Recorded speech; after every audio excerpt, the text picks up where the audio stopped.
Hello everyone, I'm Poonam Kochitty, and as I promised last time, I'm going to do a video on storytelling for the little ones.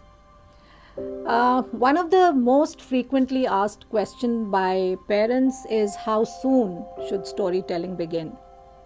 And these are parents whose children are already studying in the preschool or in kindergarten, and I feel they're already late. So, the best time to begin is when you have a little baby, the baby may be just 4 5 months old, and you might feel, what will a little child understand? But believe me, they do. And to prove it, I am sharing with you an image, a photograph of my two grandchildren. The older brother, 9-year-old, who's a voracious reader, reading out to his 5-month-old baby brother. Look at the intent with which the little baby is paying attention as the pages are being flipped. And the second one is a video of my 2.5-year-old grandchild who's being read out a storybook. I love to play with Squeaky. Let go, it's mine. Both the dogs are fighting. And where's Squeaky? This is Squeaky, the toy. Give me back my toy. Wait, this is my Squeaky. A third dog comes and he's saying it's my Squeaky. Good, he dropped it. Grr, I won't share. This is no fun. I have an idea. Hey, let's play catch. Good catch, buddy. Get it, Scotty. Now it's my turn. I love this game, he says. Sharing is so much fun. What you need to keep in mind is that there has to be a routine.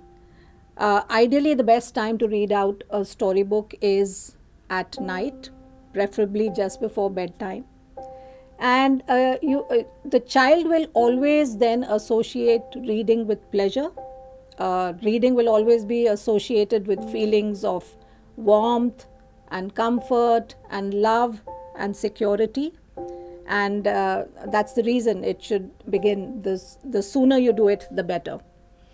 So before I begin today's storybook, which is called The Very Hungry Bear, I would also like to enumerate the innumerable benefits of storytelling.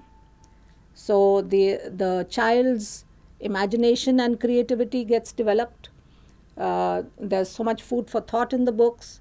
The creativity, the imagination, the vocabulary, the expression, there's so much that a child gains simply by having books read out to. And also you will notice that children who have been read out books from a very young age versus children who haven't, you can notice that stark difference between them. So without further ado, let's begin. The Very Hungry Bear by Nick Bland. Bear was in a grumpy mood.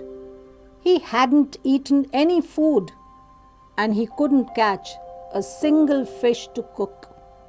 He'd been hungry since the break of day and every fish had got away. Now, suddenly, something huge was on his hook. Yank! He cranked the handle round and round. He yanked the line and wound and wound. He flicked it here and waved it over there. A hungry bear is very strong, so it didn't take him very long to discover that he'd caught a polar bear. "Do you have fish there?" said the hungry brown bear. "You are catching all of the fish." "I'm sorry," he said, as he lifted his head. "You can have one of mine if you wish."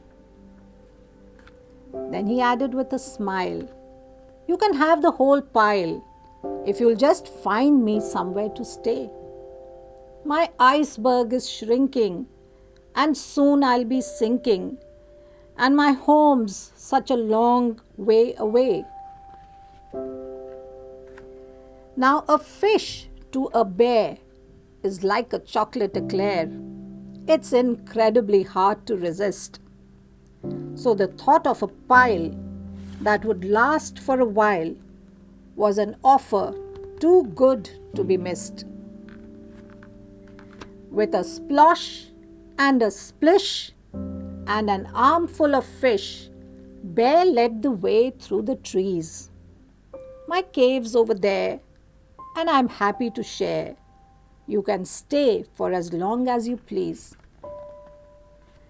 But his guest shook his head. I'm so sorry, he said. Whilst your cave is particularly nice, it's just a bit hot for this coat that I've got, and the fire is melting my ice.